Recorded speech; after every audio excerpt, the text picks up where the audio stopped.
Hello everyone, तो स्वागत है आपका इस YouTube channel learn tea life में। तो जैसा कि आप जानते हैं कि इस सेशन में बिहार बोर्ड क्लास 12th का इंग्लिश ग्रामर कवर करते हैं और बहुत सारे लेक्चर ऑलरेडी बन चुके हैं। तो आप अगर नहीं देखे हैं तो जल्दी से देख लीजिए, क्योंकि देखिए अगर इंग्लिश ग्रामर आप अच्छे से नहीं पढ़ेंगे तो आपका इंग्लिश में बहुत कम मार्क्स आएगा और जिसकी वजह से सारा जो भी आप मेहनत किए हैं फिजिक्स, केमिस्ट्री, मैथ, बायो पे, तो वो भी बेकार चला जाएगा। तो परसेंटेज अगर आपको चाहिए तो इंग्लिश पे भी आपको फोकस करना पड़ेगा और टाइम बहुत कम है। तो ऑलरेडी बहुत सारे कवर कर चुके हैं लेक्चर। आज एडवर्ब कर रहे थे तो एडवर्ब का आज सेकंड लेक्चर कवर करेंगे। तो चलिए शुरू करते हैं। उससे पहले लाइक कर दीजिए और अभी तक चैनल सब्सक्राइब नहीं किए हैं तो जल्दी से चैनल सब्सक्राइब कर लीजिए। तो आज देखेंगे कि कुछ यूज पढ़ेंगे एडवर्ब के कि क्या क्या रहने वाले हैं। तो देखिए सबसे पहला यहाँ पे दिया गया है भेरी तथा मच के प्रयोग में अंतर एवं समानता। तो देखिए बहुत बार जो भेरी होता है और मच होता है तो इसके प्रयोग में क्या क्या मतलब डिफरेंसेस है और क्या क्या सिमिलरिटीज़ है वो हम देखेंगे। तो ए नंबर दिया गया है, भेरी का प्रयोग पॉजिटिव डिग्री के साथ होता है। जब भी हम पॉजिटिव डिग्री का यूज करेंगे तो मतलब तो भेरी का यूज तभी करेंगे जब वो क्या होगा, कौन सा डिग्री, पॉजिटिव डिग्री होगा। जैसे वेरी गुड हो गया, वेरी वाइज हो गया, वेरी लक्की हो गया, वेरी ऑनेस्ट हो गया, ठीक है। लेकिन मच का कंपैरेटिव डिग्री के साथ। तो देखिए वेरी और मच में अंतर समझ में आ गया। वेरी पॉजिटिव डिग्री के साथ यूज होता है, जबकि जो मच होता है वो किसके साथ होता है, तो कंपैरेटिव डिग्री के साथ। समझ सकते हैं कि जैसे मान लीजिए कि आप हैं तो आपका दोस्त जैसे राहुल आपका दोस्त हो गया, ठीक है। तो आप राहुल के साथ रहेंगे और जो मान लीजिए कि कोई और लड़का हो गया जैसे श्याम हो गया तो श्याम का दोस्त मोहन है तो वो उसके साथ रहेगा। तो इस तरफ वो जो क्या है कि जो भेरी है वो किसके साथ आएगा, पॉजिटिव डिग्री के साथ आएगा, जबकि मच किसके साथ आएगा, कंपैरेटिव डिग्री के साथ आएगा। जैसे एग्जाम्पल दिया कि much better, much wiser, much luckier, much more honest except, much more honest, ये सब क्या है, इसके एग्जाम्पल दिए गए हैं। अब देखिए नोट यहाँ पे दिया गया। तो देखिए very much plus comparative degree का प्रयोग होता है। अगर वेरी मच दोनों एक साथ आ जाए तो उसके साथ क्या आएगा, कंपैरेटिव डिग्री आएगा, ठीक है। तो ये चीज़ आपको ध्यान में रखना है कि वेरी मच अगर एक साथ आए तब कंपैरेटिव डिग्री का प्रयोग होगा। जैसे very much better, very much wiser, very much luckier, ठीक है। अब देखिए बी नंबर क्या दिया गया है, वेरी या मच का प्रयोग सुपरलेटिव डिग्री के साथ भी होता है। अगर वेरी या मच दोनों का प्रयोग करना हो तो क्या होगा, सुपरलेटिव डिग्री के भी साथ हम लोग कर सकते हैं। जैसे द वेरी बेस्ट बॉय। तो देखिए द के साथ क्या आया, वेरी आया। तो यहाँ पे सुपरलेटिव डिग्री तो बेस्ट होता है, आपको पता ही है, ठीक है। तो यहाँ पे जो वेरी हो गया वो क्या हो गया, किसके साथ आया, तो सुपरलेटिव डिग्री के साथ आया। अब सी नंबर क्या दे रहा है कि वेरी का प्रयोग प्रेजेंट पार्टिसिपल्स के पहले होता है। जैसे वेरी इंटरेस्टिंग। तो देखिए पार्टिसिपल्स मतलब क्या होता है, ये आईएनजी फॉर्म वाला जो होता है उसको पार्टिसिपल्स बोला जाता है। तो इंटरेस्ट का इंटरेस्टिंग बनाया गया है आईएनजी जोड़ के, तो ये क्या हो गया, प्रेजेंट पार्टिसिपल हो गया। वेरी डियरिंग हो गया, आईएनजी लगा दिया गया है। Very confusing, very boring, very entertaining. किंतु मच का पास्ट पार्टिसिपल, तो समझ गए, वेरी का प्रेजेंट पार्टिसिपल और मच का पास्ट पार्टिसिपल का साथ होगा। जैसे कि much surprised, much grieved, much admired, ये सब क्या हो गया, पास्ट पार्टिसिपल्स हो। अब देखिए नोट क्या दिया गया है। तो नोट दिया गया है कि वेरी का प्रयोग पास्ट पार्टिसिपल के पहले नहीं होता है। अगर आप पास्ट पार्टिसिपल के पहले वेरी का प्रयोग करेंगे तो वो गलत हो जाएगा, ठीक है। तो नहीं होता है। किंतु निम्नलिखित पास्ट पार्टिसिपल के पहले वेरी का प्रयोग होता है। लेकिन कुछ ऐसे भी पास्ट पार्टिसिपल्स हैं जिसके पहले हम लोग यूज कर सकते हैं, तो ये आपको नोट कर लेना है। Very tired, very dejected, very contented, very discontented, very pledged, very drunk, very limited और वेरी डिलाइटेड। तो इन सब के साथ हम लोग कर सकते हैं। तो ये ऐसे पास्ट पार्टिसिपल्स हैं जिसके साथ वेरी का प्रयोग होगा। अदरवाइज जितने भी हैं उन जो पास्ट पार्टिसिपल्स हैं उनके साथ क्या होगा, तो मच का प्रयोग किया जाएगा, ठीक है। उनके साथ क्या किया जाएगा, मच का प्रयोग किया जाएगा। तो चलिए थोड़ा सा सेशन ऊपर कर लेते हैं लेक्चर, ये जो स्लाइड है। तो देखिए सेकंड अब दिया गया है यहाँ पे, सेकंड नंबर क्या दिया गया है कि क्वाइट का अर्थ है। देखिए अगर क्वाइट की बात करें तो क्वाइट का क्या अर्थ दिया गया है, क्वाइट का अर्थ है परफेक्टली या कम्प्लीटली, यानी कि पूर्णतया या पूर्ण रूपेण, यानी कि कोई चीज़ जो पूर्ण रूप से हो गया उसको क्या बोलेंगे, क्वाइट बोल सकते हैं। और इसका प्रयोग वेरी की जगह नहीं होता है। तो वेरी के जगह पे हम लोग क्वाइट का प्रयोग नहीं कर सकते हैं। अर्थात देखिए यहाँ पे सी इज क्वाइट लवली, तो ये गलत हो जाएगा, ठीक है। या फिर यू आर क्वाइट हैंडसम, तो ये भी गलत हो जाएगा। यहाँ पे क्या होगा, क्वाइट नहीं लगेगा, यहाँ पे वेरी लगाएंगे, ठीक है। तो वेरी के जगह पे हम लोग क्वाइट का प्रयोग नहीं करेंगे, ये चीज़ ध्यान में रखना है। इन वाक्यों का शुद्ध रूप है, देखिए इसका, देखिए यहाँ पे शुद्ध रूप दिया गया है, she is very lovely. She is very lovely हो गया, she is sorry you are very handsome. तो देखिए बता दिया ना कि यहाँ पे वेरी लगेगा ना कि क्वाइट लगेगा। क्वाइट लगाने से ये सेंटेंसेस गलत हो गया, ठीक है।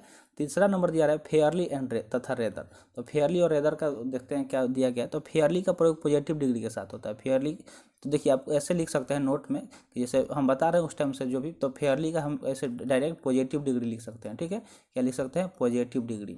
और ऐसे ही मान लीजिए कि इसके आगे रेदर हो गया, तो रेदर का हम लोग क्या लिखेंगे? कंपैरेटिव डिग्री लिख लेंगे। तो बस इसी तरह आप ऐसे रेदर का मतलब आप सोच रहे होंगे कि कैसे नोट बनाना है, आप ऐसे लिख सकते हैं कि रेदर का कंपैरेटिव डिग्री के साथ ऐसे ऐसे कर लेंगे। इस तरह आपको अपने नोट में लिखना है, ठीक है। तो जो रेदर होता है, रेदर का प्रयोग पॉजिटिव तथा कंपैरेटिव दोनों के साथ होता है। तो यहाँ पे कंपैरेटिव प्लस पॉजिटिव दोनों लिख सकते हैं, ठीक है। जैसे rather bad, rather difficult, rather worse, rather hotter etcetera. तो यहाँ पे अब बी नंबर क्या दिया गया? फेयरली के बाद टू का प्रयोग नहीं होता है। अगर आप फेयरली के बाद टू लगा देंगे तो वो गलत हो जाएगा। तो टू का प्रयोग नहीं होता है, जबकि रेदर के बाद टू का प्रयोग होता है। तो रेदर के बाद टू का प्रयोग होता है। जैसे कि फेयरली टू गुड कहना गलत है, ये क्या हो जाएगा? गलत हो जाएगा। लेकिन रेदर टू कहना ये सही हो जाएगा, ठीक है। फेयरली के बाद प्लीजेंट एडजेक्टिव का प्रयोग होता है। अगर फेयरली है तो उसके बाद हम क्या करेंगे? हमेशा प्लीजेंट एडजेक्टिव का प्रयोग करेंगे, जैसे फेयरली वाइज, फेयरली ब्यूटीफुल, यानी कि जो ऐसा एडजेक्टिव जो क्या हो मतलब प्लीजेंट हो, यानी कि जो मतलब खुशी दे, ठीक है। आपको ऐसा जो मतलब खुशी व्यक्त करने के लिए जो एडजेक्टिव का यूज किया जा रहा है उसको प्लीजेंट एडजेक्टिव बोला जाता है। तो ये चीज़ आपके मन में कन्फ्यूजन नहीं रहना चाहिए कि प्लीजेंट एडजेक्टिव क्या होता है, ठीक है। नेक्स्ट यहाँ पे दिया गया है रेदर के बाद अनप्लीजेंट एडजेक्टिव का। और जो रेदर होता है इसके बाद अनप्लीजेंट। अनप्लीजेंट मतलब क्या होता है? जो दुखद हो, जैसे कि रेदर वीक हो गया, रेदर डिफिकल्ट हो गया। मान लीजिए कोई काम कठिन है तो आपके लिए कितना दुख का बात है ना। रेदर ट्रबलसम, कोई जो समस्या वाला बात हो गया, रेदर डॉल एक्सेट्रा। तो मतलब रेदर का अनप्लेजेंट एडजेक्टिव के साथ होगा, ठीक है। किंतु rather amusing, rather good, rather clever, rather pretty, rather beautiful का प्रयोग किया जा सकता है। तो कुछ यहाँ पे जो दिया गया है इसको नोट कर लेना है कि इसको हम लोग प्रयोग कर सकते हैं। अब चौथा नंबर दिया गया है टू। तो टू का देखिए, टू का अर्थ क्या होता है? ऑल्सो होता है, ठीक है। टू का अर्थ क्या है? ऑल्सो होता है। तो जैसे I too was invited to tea, मतलब आई टू मतलब मुझे भी चाय पे बुलाया गया था, ठीक है। यानी कि मुझे भी आमंत्रित किया गया था चाय पे। तो बी नंबर देखिए क्या दिया गया है? टू का अर्थ है मोर देन रिक्वायर्ड। अगर कोई चीज़ जो ज़रूरत है उससे ज़्यादा कोई चीज़ है तो उसको लिए भी हम लोग टू का प्रयोग कर सकते हैं, यानी कि आवश्यकता से कोई चीज़ जो अधिक हो। इसका प्रयोग अनप्लेजेंट एडजेक्टिव के साथ होता है। अनप्लेजेंट एडजेक्टिव के साथ इसका प्रयोग कर सकते हैं, जैसे कि too bad, too naughty, too weak, too fat, too dull et cetera. अतः too glad, too happy, too pleased, too healthy आदि कहना गलत है। तो ये सब कहना गलत है। ये किसके साथ होगा? अनप्लेजेंट के क्या होगा? यहाँ पे प्लेजेंट वाला है ना, ग्लैड मतलब खुशी हुआ, हैप्पी भी खुशी, प्लेज मतलब भी खुश का रिलेट कर रहा है, हेल्दी भी मतलब क्या एक पॉजिटिव बात कर रहा है। तो ये क्या कहना गलत हो जाएगा, क्योंकि इसका प्रयोग हम लोग अनप्लेजेंट के साथ करेंगे, ठीक है। तो I am too glad to meet you का अर्थ है मैं आपसे मिलकर इतना खुश हूँ जितना नहीं होना चाहिए। इस वाक्य का शुद्ध रूप होगा, ठीक है। तो इसका जैसे कि एग्जांपल दिया है, I am very glad to meet you, I am very glad to meet you. तो देखिए सी नंबर यहाँ पे क्या दिया गया है कि टू टू पर आधारित वाक्यों में टू के बाद अर्थ के अनुसार प्लेजेंट एडजेक्टिव का प्रयोग भी हो सकता है। तो जैसा अर्थ निकलेगा, अगर मान लीजिए कोई सेंटेंस है टू, बीच में कोई सेंटेंस मतलब यहाँ पे फिल इन द ब्लैंक्स दिया गया और टू, तो बीच में हम लोग क्या कर सकते हैं? प्लेजेंट एडजेक्टिव का प्रयोग कर सकते हैं, किसके अनुसार? तो उसके अर्थ के अनुसार पे, ठीक है। जैसे दिया गया he is too intelligent to be cheated, ठीक है। तो यहाँ पर टू के बाद इंटेलिजेंट का प्रयोग किया गया है। तो ये he is so intelligent that he can not be cheated, वो इतना मतलब तेज है कि उसके कोई मूर्ख नहीं बना सकता है, ठीक है। तो ऐसे यहाँ पे बताया गया। तो मतलब जैसे मतलब अर्थ निकलेगा ना किसी सेंटेंस का, उस हिसाब से हम लोग प्रयोग करेंगे, ठीक है। और देखिए टू प्लस एडजेक्टिव, यहाँ पे टी डबल ओ वाला टू है, ठीक है। तो टू प्लस एडजेक्टिव का प्रयोग अब देखते हैं कि कैसे करना है। तो देखिए ही इज़ टू टॉल, यानी कि वह इतना लंबा है जितना नहीं होना चाहिए। मान लीजिए कि कोई लंबा बहुत ज़्यादा लंबा पर्सन हो जाता है जितना होना नहीं चाहिए, तो वो भी थोड़ा सा मतलब क्या है, अच्छी बात नहीं है। सी इज़ टू स्लिम, या वह इतना ज़्यादा दुबली है जितना नहीं होना चाहिए। इट इज़ टू कोल्ड, इतनी ठंडी है जितनी नहीं होना चाहिए। तो अभी तो ठंड का मौसम चल रहा है, तो आजकल कुछ ज़्यादा ही ठंड पड़ रहा है, तो ठंडी इतना नहीं होना चाहिए जितना कि अभी पड़ रहा है, ठीक है। नेक्स्ट है भर प्लस एडजेक्टिव। तो भर प्लस एडजेक्टिव में देखिए ही इज़ वेरी टॉल, तो यहाँ पे वेरी क्या हो गया?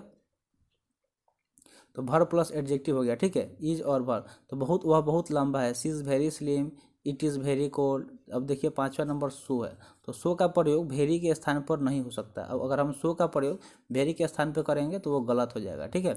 सो के बाद डैट का टू के बाद टू का प्रयोग किया जाता है। अगर सेंटेंस में सो है तो उसके साथ डैट जरूर आएगा, और टू है तो ये टू जरूर आएगा, ठीक है। ये दोनों आप हमेशा, ये पेयर है, ठीक है। तो आपको ये पेयर वाले जो भी बताया जा रहा है वो आपको याद रखना है, ठीक है। जैसे आई एम सो हैप्पी, तो ये गलत हो जाएगा, ठीक है। इसका क्या हो जाएगा करेक्ट, तो आई एम वेरी हैप्पी, ठीक है। तो वेरी के जगह पे हम लोग सो का प्रयोग नहीं कर सकते हैं, ठीक है। ये सही होगा, ये गलत हो जाएगा। I am so happy that, देखिए सो के साथ डैट आ गया। I am unable to control my feeling, मैं इतना ज़्यादा खुश हूँ कि मैं अपने जो भावना है अपने मन का, उसको क्या कंट्रोल नहीं कर पा रहा हूँ, नियंत्रण नहीं कर पा रहा हूँ, समझ गए।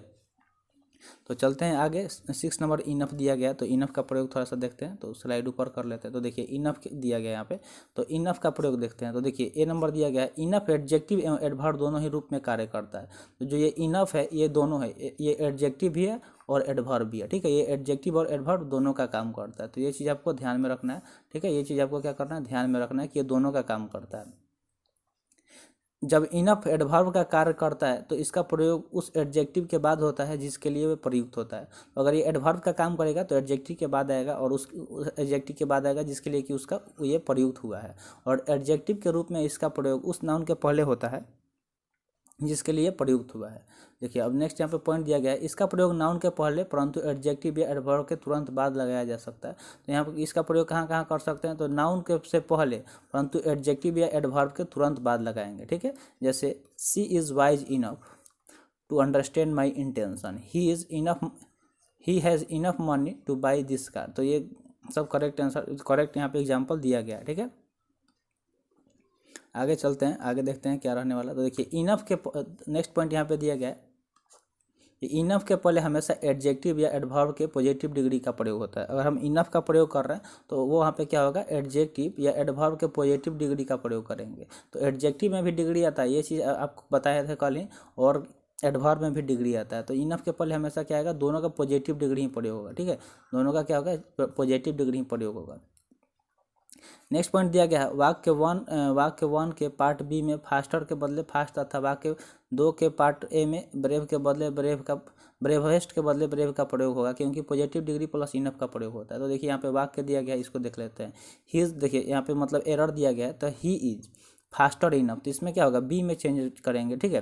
फास्टर को चेंज कर देंगे, किसके बदले, फास्ट लगा देंगे, ठीक है। तो यहाँ पे फास्टर गलत है, फास्ट हो जाएगा। और सेम बी नंबर में दिया गया है ही इज़ ब्रेवेस्ट, तो ब्रेवेस्ट नहीं होगा, इसके जगह पे हम लोग ब्रेव का प्रयोग करेंगे। इसके जगह पे क्या करेंगे, ब्रेव का प्रयोग करेंगे, क्योंकि पॉजिटिव डिग्री के साथ प्लस इनफ आता है, ठीक है। तो ब्रेव प्लस इनफ आएगा यहाँ पर, ठीक है। इसलिए आप को ये बताया गया। नेक्स्ट है 7th नंबर 8। तो 8 का प्रयोग अब तक अर्थात बोलने के समय तक, जो हम बोल रहे हैं अभी उस तक कर, ठीक है, उस समय तक होता है। Up to the moment time of speaking के अर्थ में इंट्रोगेटिव तथा निगेटिव सेंटेंस में वर्ब के बाद या वर्ब प्लस सब्जेक्ट के बाद होता है। तो कहाँ कहाँ होता है, वर्ब के बाद होगा तथा वर्ब प्लस सब्जेक्ट के बाद होता है। किसका प्रयोग, 8 का, और किसमें, इंट्रोगेटिव तथा निगेटिव सेंटेंस में होगा। जैसे नोट दिया गया, 8 का प्रयोग प्रेजेंट परफेक्ट के निगेटिव वाक्यों में होता है। तो अगर प्रेजेंट परफेक्ट सेंटेंस है तो उसके निगेटिव वाक्यों में होता है, ना कि पास्ट टेंस में। तो ये पास्ट टेंस में नहीं होगा, ठीक है। ये प्रेजेंट परफेक्ट के लेकिन निगेटिव में होगा, ठीक है।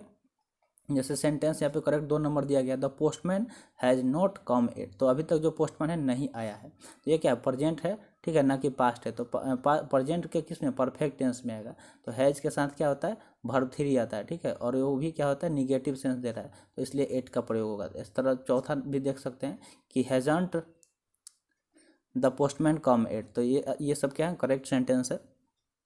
अब देखिए सम रूल्स है, तो कुछ रूल्स है वो हम लोग देख लेते हैं कि कौन कौन से रूल्स इसके हैं, वो सारे पढ़ लेंगे। और आज यहाँ पे हम लोग एडवर्ब ख़त्म कर देंगे, फिर आगे लाएंगे प्रीपोजिशन। तो प्रीपोजिशन काफ़ी लंबा चैप्टर है, उसके लिए 2-3 सेशन से काम नहीं चलेगा, थोड़ा सा ज़्यादा पढ़ना पड़ेगा। तो उसके लिए हम लंबा लंबा लेक्चर कर देंगे, थोड़ा सा फुर्सत निकाल के, ठीक है। तो यहाँ पे क्या दिया गया है, कुछ रूल्स दिए गए हैं किसके, एडवर्ब के, ठीक है। तो इस रूल को आज हम लोग पढ़ेंगे। तो चलिए देखते हैं कि रूल क्या है। तो देखिए रूल 1 क्या कह रहा है कि एल्स के बाद बट का प्रयोग करें। तो हमेशा एल्स के बाद क्या करना है, बट का प्रयोग करना है। तो ये आप लिख सकते हैं कि एल्स के बाद हमेशा क्या आता है, इसके साथ बट आता है। तो ये चीज़ आपको लिखते चलना है कि एल्स का जोड़ा कौन सा है, तो बट है, ठीक है। रेदर, ऑदर एवं अदरवाइज के बाद देन का प्रयोग करें। तो जो भी यहाँ पर रेदर, ऑदर और अदरवाइज है, इसके साथ हमेशा देन का प्रयोग करें। एग्जाम्पल यहाँ पे दिया गया है, तो I would rather die then, तो देखिए देन आया है ना, इसलिए सेंटेंस सही हो जाएगा। दूसरा रूल क्या कर रहा है कि adverb seldom, nowhere, never, nothing, hardly, scarcely, neither, barely, rarely के अर्थ नकारात्मक है। तो इसका ये सब क्या है, निगेटिव मीनिंग है, इसलिए इसका प्रयोग किसी दूसरे नकारात्मक शब्द के साथ ना करें। तो कोई भी जो दूसरा निगेटिव वर्ड है उसके साथ इसका प्रयोग नहीं करना है, ठीक है। दूसरा रूल यही कह रहा है। तीसरा रूल क्या कर रहा है, तो देखिए थोड़ा सा इसको ऊपर कर लेते हैं। तो तीसरा रूल यहाँ पे कह रहा है कि नेगेटिव शब्द जितने भी नेगेटिव शब्द है, जैसे कि नॉट हो गया, नेवर हो गया, डिनाई हो गया, फॉरबिड हो गया, अनलेस हो गया, अनटिल हो गया, लीस्ट, टू और बोथ के साथ न करें, ठीक है। तो इसका प्रयोग निगेटिव शब्द ये सब है उनके साथ इसका प्रयोग नहीं करना है, ठीक है। जैसे एग्जांपल दिया गया है, neither of us is going there, ये करेक्ट सेंटेंस हो जाएगा। गलत क्यों होगा यहाँ पे, both of us are not going there, ठीक है। तो बोथ ऑफ अस यहाँ पे तो नॉट का प्रयोग नहीं होगा, ठीक है। तो ये गलत हो जाएगा, इसलिए इस सेंटेंस गलत हो गया, ठीक है। फोर्थ नंबर रूल यहाँ पे दिया गया है। फोर्थ नंबर रूल क्या कह रहा है कि देखिए, चौथा अगर रूल की बात करें तो कह रहा है, चौथा में ए नंबर है, एडवर्ब एज का प्रयोग नीचे दिए गए वर्ब के साथ किया जा सकता है। तो जो भी यहाँ पे वर्ब दिया गया है, regard as, describe as, define as, treat as, view as, know as, इसके साथ एज का प्रयोग करेंगे। जो भी यहाँ पे वर्ब दिया गया इसके साथ। बी नंबर दिया गया कि वर्ब एज का प्रयोग नीचे दिए गए वर्ब के साथ नहीं करना है, जैसे name as, elect as, think as, consider as, call as, appoint as, make as, choose as, इस सब के साथ हम लोग क्या करेंगे, एज का प्रयोग नहीं करेंगे, ठीक है। ये आपको ध्यान में रखना है, ठीक है। पांचवा रूल कह रहा है कि वाक्य में एडवर्ब के बाद हेल्पिंग वर्ब का प्रयोग करें और फिर सब्जेक्ट का। तो अगर सेंटेंस बना रहे हैं तो हेल्पिंग वर्ब किसके बाद आएगा, एडवर्ब के बाद आएगा, ठीक है। फिर तब उसके बाद हम लोग सब्जेक्ट का प्रयोग करेंगे, जैसे seldom does he come to Delhi. तो ये करेक्ट सेंटेंस हो गया, क्योंकि पहले क्या आया, एडवर्ब आया, उसके बाद हेल्पिंग वर्ब आया, तब क्या है, सब्जेक्ट आया, समझ गए। तो इस तरह आपको सारे जो भी रूल्स हैं इसको फॉलो करेंगे, तब जाके आपका जो क्वेश्चन है सही से बन पाएगा और अच्छे स्कोर कर पाएंगे। तो आज आई होप आपका तैयारी अच्छे से चल रहा होगा, और लेक्चर अगर आप कंटिन्यू देख रहे हैं तो बहुत अच्छी बात है, और आप प्रैक्टिस भी करते चलिए, जो भी आपके पास रेफरेंस बुक है जैसे गाइड वगैरह। रूल नंबर 6 क्या कर रहा है, देखिए, टू एंड एज वेल का प्रयोग besides, in addition to, also के रूप में अफर्मेटिव सेंटेंस में किया जाता है। अल्सो का प्रयोग वाक्य के अंत में नहीं करना चाहिए। देखिए कभी कभी हम लोग ऐसे खुद से अल्सो लगा देते हैं, अगर आप चैटिंग वगैरह करते हैं किसी से तो उसमें लास्ट में ऑल्सो लगाते हैं, तो ऑल्सो लास्ट में नहीं लगाएंगे, ठीक है, वो गलत हो जाएगा। सेवेंथ रूल क्या कर रहा है, सेल्डम और never, seldom if ever, little और नथिंग, लिटिल इफ एनीथिंग का प्रयोग वाक्य में किया जाता है, परंतु सेल्डर और एवर, सेल्डर और एवर, लिटिल और एनीथिंग कहना गलत है, तो ये गलत हो जाएगा। ये चीज़ आपको कभी यूज नहीं करना है, वरना ये सेंटेंस को गलत बना देगा। रूल नंबर 8 क्या कह रहा है, वर्ब्स ऑफ सेंसेनेशन, टेस्ट, जो सेंसेनेशन ऑफ वर्ब है, जैसे मान लीजिए टेस्ट हो गया, स्मेल हो गया, feel, appear, seem, sound and look, हमारे पांचों इंद्रियों से संबंधित होते हैं। तो ये किससे संबंधित है, जो भी हमारे सेंस ऑर्गन है, ठीक है, उससे संबंधित है। तो आप कमेंट सेक्शन में बताइएगा कि जो सेंस ऑर्गन होता है यानी कि इंद्रिया, वो कौन कौन सी होते हैं, 5 तो है ना हमारे बॉडी में, तो आप बताइए। तो ये बहुत बच्चा वाला क्वेश्चन है, तो देखते हैं कौन कौन स्टूडेंट है जो इसका सही आंसर दे पाता है। तो इसके बाद वर्ब, एडवर्ब एवं एडजेक्टिव का प्रयोग करें। तो इसके बाद हमें ऐसा क्या करना है, एडवर्ब एवं एडजेक्टिव का प्रयोग करना है, ठीक है। तो चलते हैं आगे। आगे यहाँ पे कुछ एग्जाम्पल दिया गया, ठीक है, क्या दिया गया है, एग्जाम्पल। तो एग्जाम्पल दिया गया है, जैसे आई लुक ऑनेस्ट, तो वर्ब ऑफ सेंसेनेशन यहाँ पे लुक, ठीक है। लुक क्या है, वर्ब ऑफ सेंसेनेशन है, तो इसलिए इसके साथ एडजेक्टिव आएगा। वर्ब क्या है, ऑर्डिनरी वर्ब है, तो इसके साथ क्या होगा, एडवर्ब होगा, ठीक है। तो एडवर्ब ऑनेस्टली हो गया, ऑनेस्ट को एल लगा के ऑनेस्टली बनाया गया है।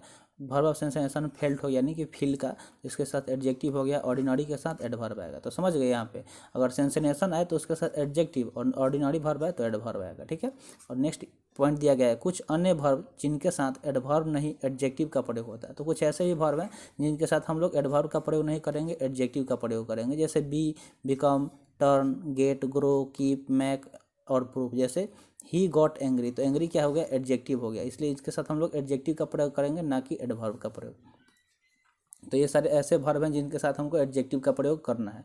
तो लास्ट रूल है 9th नंबर रूल, क्या कह रहा है, तो रूल कह रहा है कि manly, masterly, slovenly, friendly, orderly, gentlemanly, sickly, weekly, monthly adjectives हैं। ये सब क्या है, एडजेक्टिव्स हैं। तो एलवाई में अंत होने की वजह से हम इन्हें एडवर्ब मानने की भूल कर बैठते हैं। तो बहुत बड़ा देखिए, ऐसे बताया जाता है कि एलवाई क्या है, एक एडवर्ब सफिक्स है। तो ऐसा हम लोग मान लेते हैं कि ये भी जो भी यहाँ पे दिया गया है इसको भी हम लोग एडवर्ब मान लेते हैं, लेकिन ये हमें गलती नहीं करना है, क्योंकि मेनली आपको नोट कर लेना है और याद कर लेना है। Masterly, slovenly, friendly, orderly, gentlemanly, sickly, weekly, monthly, ये सब क्या है एडजेक्टिव हैं। तो ये चीज़ आपको ध्यान में रखना है, ये क्या है एडजेक्टिव है, तो इसको हम लोग एडवर्ब कभी कंसीडर नहीं करेंगे, ठीक है।